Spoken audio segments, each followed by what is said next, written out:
اور کراچی کے اندر تو انہوں نے طوفان برپا کیا ہوا تھا، اس لیے کہ کراچی میں بلدیاتی الیکشن کے اندر جماعت اسلامی نے کامیابی حاصل کی، اور اتنی بڑی کامیابی حاصل کی کہ ایک موقع پر وہ کراچی کا میئر لانے کی دوڑ میں شامل ہو گئے۔ اب بھی ان کا کلیم یہ ہے کہ میئر ان کا ہونا چاہیے جو پاور شیئرنگ ہے اس کے حساب سے۔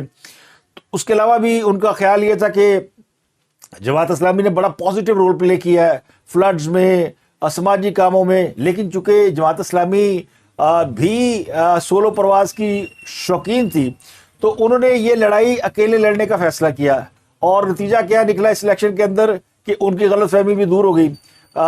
پاکستان بھر کے عوام مذہبی اور سیاسی جماعتوں میں سے سیاسی جماعتوں کو زیادہ اہمیت دیتے ہیں اور مذہبی اور سیاسی جماعتوں کو زیادہ اہمیت نہیں دیتے، یعنی جو جماعت سیاست بھی کرے اور مذہب بھی کرے، تو یا تو آپ مذہبی ہو جائیں یا آپ سیاسی ہو جائیں۔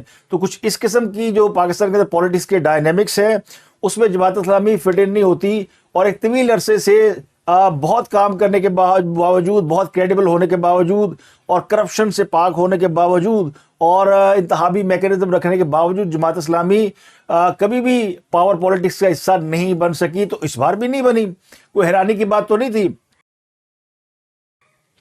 حافظ نعیم الرحمان کو کراچی میں ایک سیٹ ملی، اور وہ سیٹ بھی انہوں نے آج پریس کانفرنس کر کے چھوڑ دی، اور انہوں نے کہا جی کہ میرا تو اتنا مینڈیٹ نہیں تھا، مجھے یہ دی جا رہی ہے بخشش میں، شاید مجھے خوش کرنے کے لیے، میرا جو مد مقابل امیدوار تھا وہ پی ٹی آئی کا وہ جیتا ہوا تھا، تو اس کو یہ سیٹ دے دیں، تو میں یہ اللہ واسطے جو سیٹ آپ مجھے دے رہی ہے اسٹیبلشمنٹ، میں نہیں لینا چاہتا۔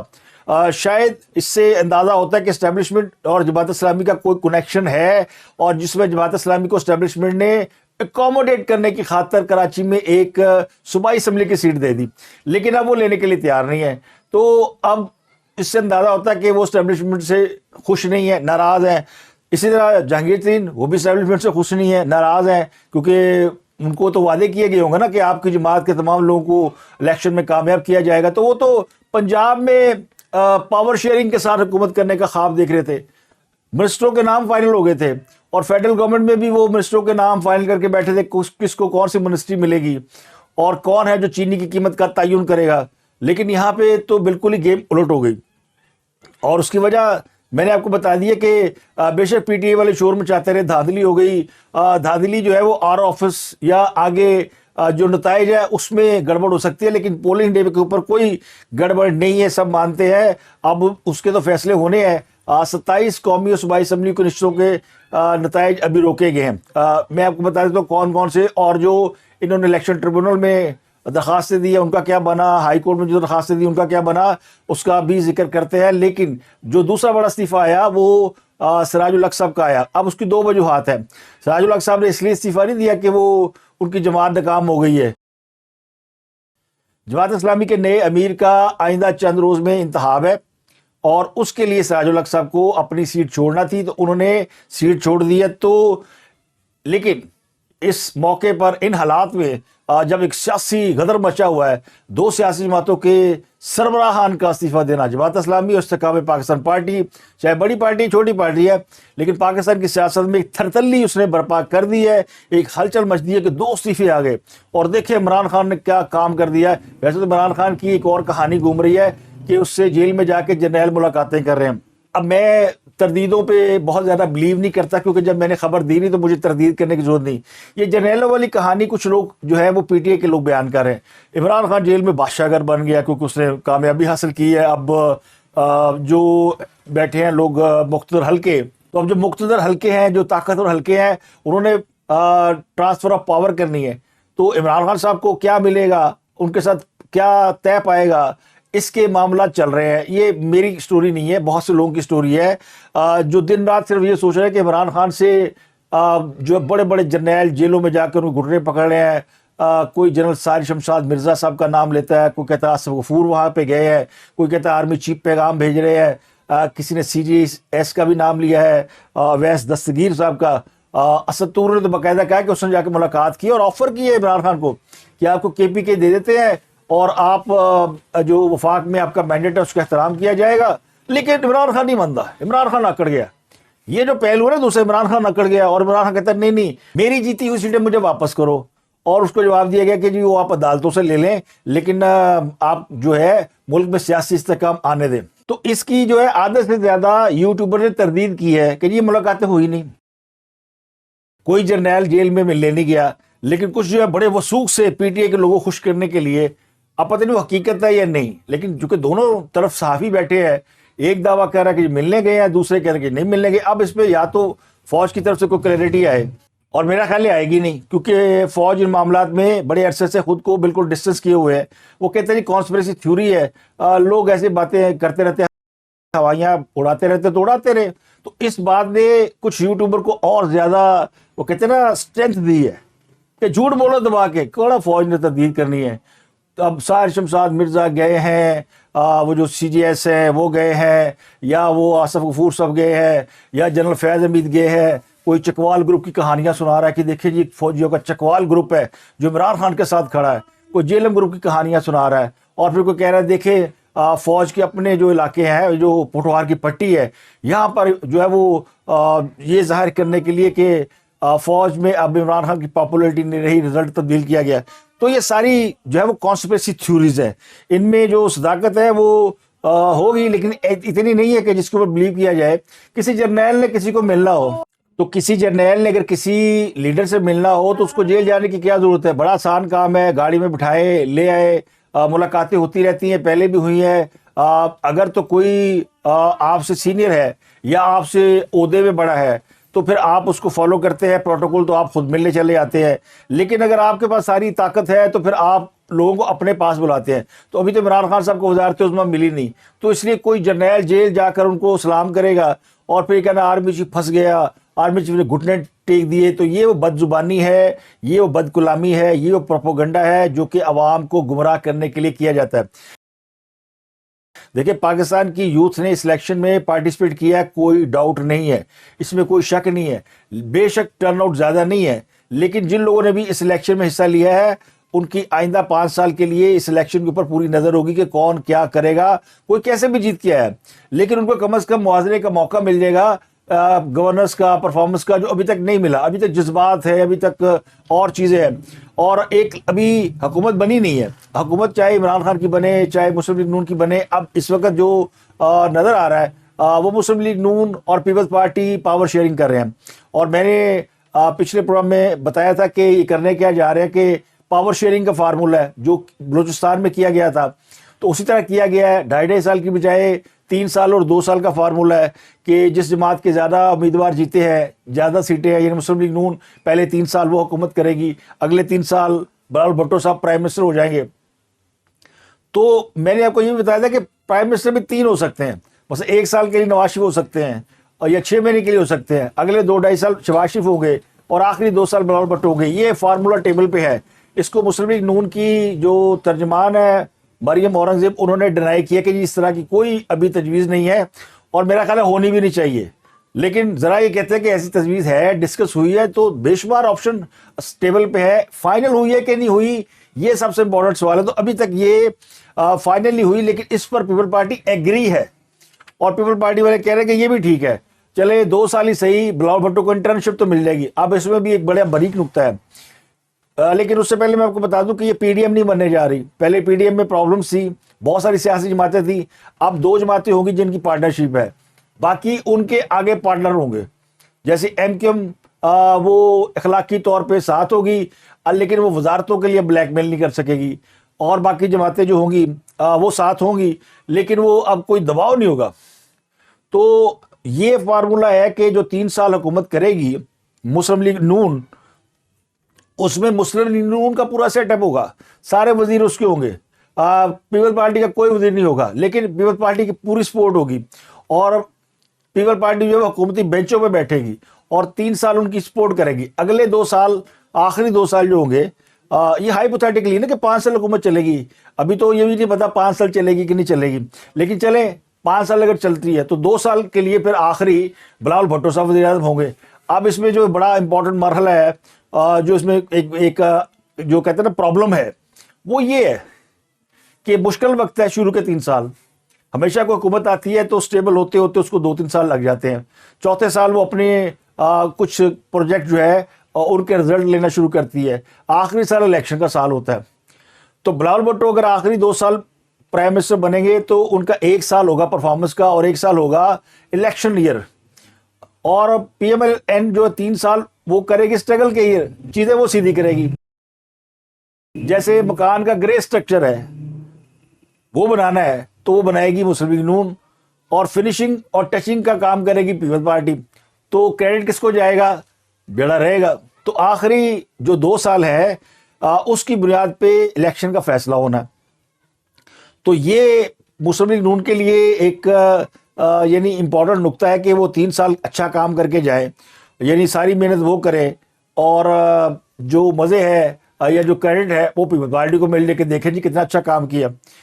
ہاں اگر مسلم لیگ نون 3 سال برا کام کر کے جائے اور پھر آخری 2 سال پیپلز پارٹی کو مل جائے اور وہی شور مچاتی پھرے کہ ہمیں تو ملی ہے ایسی حکومت, تو پھر دونوں ناکام ہو جائیں گے. تو یہاں بڑی احتیاط کی ضرورت ہے, یعنی دیکھنے کی ضرورت ہے کہ کون کس طرح کرے گا. ویسے میری نظر میں تو کوئی برا فارمولہ نہیں ہے, لیکن یہ بڑا اچھا طریقہ ہے کہ دونوں اپنے اپنے ٹرم میں حکومت پوری کریں اور 5 سال میں ملک کو سیدھا کر دیں. لیکن یہ 5 سال میں ہونا نہیں ہے. اس میں جو تجویز ہے وہ یہ ہے, اور تجویز نہیں ہے بلکہ یہ نواز شریف نے اپنی تقریر میں کہا تھا کہ کم از کم 10 سال کے لیے کوئی حکومت آئے تو اسٹیبلٹی آ سکتی ہے.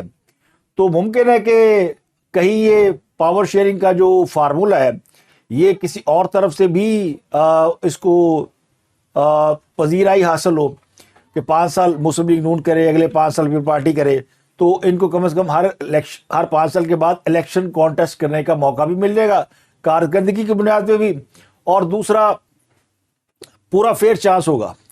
3 سال اور 2 سال میں فیئر چانس نہیں ہے کہ کوئی بھی حکومت ڈیلیور کر سکے. اب اس کا اور فارمولہ کیا ہو سکتا ہے؟ پھر اور سادہ فارمولہ یہ ہے کہ کسی ایک جماعت سے صدر لے لیں اور کسی ایک جماعت سے آپ پرائم منسٹر لے لیں, لیکن صدر کا عہدہ سیریمونیل ہوتا ہے, وہ بھی کوئی لینے کو تیار نہیں ہوگا. ہاں 2 صوبوں میں حکومت, سندھ میں تو وہ ان کو ویسے ہی مل رہی ہے, بلوچستان میں پیپل پارٹی لیڈ کر رہی ہے, تو پیپل پارٹی کے لیے لوز کرنے کے لیے کچھ نہیں ہے. ان کو 2 صوبوں میں حکومت آلموسٹ ملی ہوئی ہے. وہ جے یو ایف اے کے ساتھ مل کے بنا لیں, وہ پی ایم ایل این کے ساتھ بنا لیں, یا پی ایم ایل این جو ہے وہ جے یو ایف اے کے ساتھ مل کے وہاں پہ کوئی حکومت فارمیٹ کر لے. تو ابھی تھوڑا سا کلیئرٹی نہیں ہے, لیکن میرا خیال ہے کہ یہ جو کنسنسس کی حکومت ہے نا, یعنی نیشنل گورنمنٹ جو تھی پچھلی, یہ اس طرح کی حکومت بننے نہیں جا رہی. لیکن پھر بھی یہ 3-2 کا فارمولہ چل رہا ہے. اب اس پر بات ہونی ہے, مذاکرات ہونے ہیں. اس کے علاوہ خبر یہ ہے کہ پی ٹی اے کے جو موجودہ چیئرمین ہے, یا پتہ نہیں ہے کہ نہیں ہے, کیونکہ الیکشن جب ویلیڈیٹ نہیں ہوا تو وہ چیئرمین کیسے ہو گئے, بیرسٹر گوہر. لیکن چونکہ ایک اچھے آدمی, ہم انہیں چیئرمین تسلیم کر لیتے ہیں. وہ سابقہ چیئرمین سے تو کسی حد تک بہتر ہی ہے, کم از کم بات جو ہے بیچارہ نارمل طریقے سے کر لیتا ہے اور کوئی اگریسو ٹون بھی نہیں. لیکن کہیں کہیں وہ بھی جو ہے نا, وہ ان کے اندر بھی وہ جھلک دکھلائی دیتی ہے سابقہ چیئرمین والی. انہوں نے کہا 47 امیدوار ایسے ہیں ہمارے جن سے ہمارا رابطہ نہیں ہو رہا, آزاد امیدوار. ہم فون کر رہے ہیں, فون نہیں اٹھا رہے. خدشہ یہ ظاہر کر رہے ہیں کہ شاید ان کو بھی وفاداریاں تبدیل کرنے کے لیے کہا جا رہا ہے, یا مجبور کیا جا رہا ہے, یا کوئی اور کیس ہے. تو انتخابی نتائج مکمل ہو چکے ہیں, اب حکومت سازی کا مرحلہ ہے. تو اس مرحلے کے اوپر پی ایم ایل این اور پیپل پارٹی یہ دونوں حکومت بنا رہے ہیں. اب جو آزاد امیدوار ہیں یہ مختلف سیاسی جماعتوں میں جا رہے ہیں. تو قومی اسمبلی کی نشستوں پر کامیاب ہونے والے 5 امیدوار اور پنجاب اسمبلی کی نشستوں پر کامیاب ہونے والے 9 آزاد امیدوار یہ مسلم لیگ نون میں جا چکے ہیں. این اے 48 اسلام آباد سے منتخب ہونے والے آزاد امیدوار راجہ خرم نواز وہ بھی پی ایم ایل این میں چلے گئے, 4 سے پہلے جا چکے تھے. اور اب چونکہ اسلام آباد کے 2 حلقوں کا جو آفیشیل رزلٹ ہے 47 اور 48 کا, اس کے امیدواروں کی کامیابی کے نوٹیفیکیشن جاری کر دیے گئے ہیں.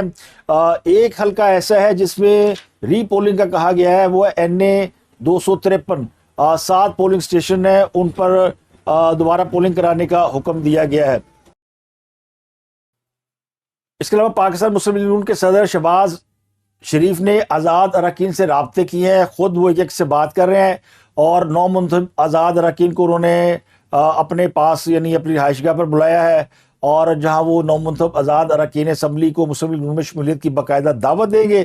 تو جو لوگ آ جائیں گے ان کو پھر ظاہر ہے ان کے اعزاز میں تقریب بھی ہوگی, اور پتہ بھی چل جائے گا کتنے لوگ شامل ہو چکے ہیں. ماڈل ٹاؤن میں لاہور میں بلایا گیا. ان میں 5 لوگ جو ہے وہ شہباز شریف سے ملاقات کر چکے ہیں، جن میں NA 189 سے سردار شمشیر مزاری یہ قومی اسمبلی سے ہیں، صوبائی اسمبلی کی حلقہ PP 195 سے عمران اکرم، PP 240 سے سہیل خان، PP 297 سے خضر حسین مزاری اور PP 249 سے صاحبزادہ محمد غزین عباسی شامل ہیں۔ ان کی ملاقات ہو چکی ہے۔ کل ان کے بڑے امپورٹنٹ جو لاہور سے ایک سیٹ جیتے تھے وسیم قادر، وہ بھی جا چکے ہیں۔ تو ابھی ایک یعنی کنٹینیوشن جاری ہے، اور 47 امیدواروں کے بارے میں یا 47 کامیاب اراکین اسمبلی کے بارے میں خود PTI کہہ رہی ہے کہ وہ ہمارے رابطے میں نہیں ہے، اور جب وہ رابطے میں نہیں ہے تو اس کا مطلب یہی لیا جا رہا ہے کہ وہ سوچ رہے ہیں کہ ان کو کیا کرنا چاہیے، کس جماعت کے ساتھ جانا چاہیے۔ تو الیکشن کمیشن نے قومی اور صوبائی اسمبلی کی کل 27 نشستوں کے حتمی نتائج وہ روک دیے ہیں، اور انتخابی عذرداریوں سے متعلق الیکشن کمیشن میں سماعت ہو رہی ہے، مختلف بینچ بنے ہوئے ہیں، اور اس میں جو الیکشن کمیشن اس نے کہا ہے جو جیت گیا ہے وہ جشن منا رہا ہے، جو ہار گیا ہے وہ دھاندلی کے الزام لگا رہا ہے۔ تو ہار اور جیت جو ہے وہ جمہوریت کا حسن ہے۔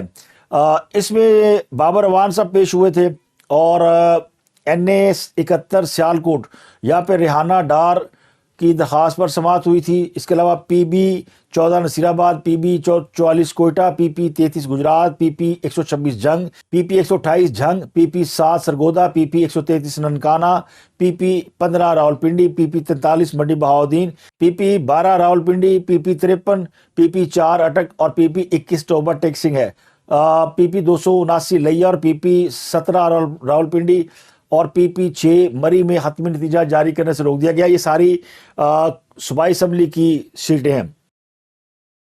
NA 56 راولپنڈی یہ قومی assembly, NA 53 Rawalpindi, NA 60 Jhelum, NA 59 منڈی Bahauddin, NA 57 Rawalpindi, NA 52 Rawalpindi, NA 126 Lahore, NA 127 Lahore, NA 71 اور NA 87 ہوشاب کے حتمی نتائج جاری کرنے سے روکا گیا ہے۔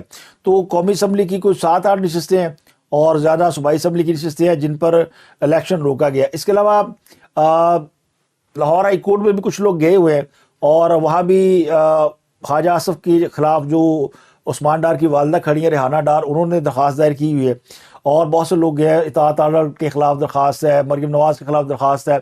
تو جسٹس باقر نجفی نے کہا ہے کہ جن لوگوں نے درخواستیں دی ہیں ان کا جو فورم ہے وہ الیکشن ٹریبیونل ہے، الیکشن کمیشن ہے۔ تو کیا وہاں پہ آپ نے درخواست دی ہے تو پہلے وہاں پہ آپ درخواست دیں، وہاں سے کوئی فیصلہ آئے تو پھر بات آگے چل سکتی ہے۔ تو تمام لوگوں کو واپس یعنی بھیجا گیا ہے کہ وہاں جو ایگزیکٹ یا ایکچوئل پلیٹ فارم ہے اس کو جا کے ایڈریس کریں۔ کل مریم نواز کے خلاف الیکشن لڑنے والے شہزاد فاروق کو لاہور میں مظاہرہ کرنے اور سڑک بلاک کرنے کے الزام میں پولیس اٹھا کے لے گئی تھی۔ آج انہیں رہا کر دیا گیا ہے اور وہ اپنے گھر واپس لوٹ آئے ہیں۔ اب سوال یہ کہ کیا جہانگیر ترین کا استحکام پاکستان پارٹی کو ختم کرنا اور استعفیٰ دینا اسٹیبلشمنٹ کے لیے کوئی بڑا سرپرائز ہے، کوئی جھٹکا ہے؟ پرویز خٹک انہوں نے بھی یہ وجہ بتائی ہے کہ وہ بھی انتخابات میں ناکامی پر استعفیٰ دے رہے ہیں۔ کل ایک بڑی اہم پریس کانفرنس ایمل ولی خان نے کی تھی ANP کے سربراہ نے، اور انہوں نے بھی کہا تھا کہ ہم اسٹیبلشمنٹ کے ساتھ ایک قدم نہیں چل سکتے۔ تو لگتا یہ ہوا کہ اسٹیبلشمنٹ نے ہاتھ اٹھا لیے ہیں، اور اب جن لوگوں سے ہاتھ اٹھائے ہیں ان کا شکوہ تو بنتا ہے، اور ان کا میں نہ کھیلوں کا نعرہ لگانا تو بنتا ہے۔ یا تو ہمیں کھلانا ہے تو پھر مل کر کھلائیں، اور اگر نہیں تو پھر پائے نسی نہیں کھیڑ دے ساڈا ذمہ توش پوش۔ اسٹیبلشمنٹ کی مدد کے بغیر جو سیاسی جماعتیں یا سیاسی رہنما سروائیو نہیں کر سکیں گے یا نہیں کرنے کی صلاحیت رکھتے، وہ اب کھل کر سامنے آ رہے ہیں۔ اب تک کے لیے اتنا ہی، آپ سے ملاقات ہوگی اگلے ولاگ میں کچھ اور اہم خبروں کے ساتھ۔ اپنا گردوں کے لوگ بہت خیال رکھیے۔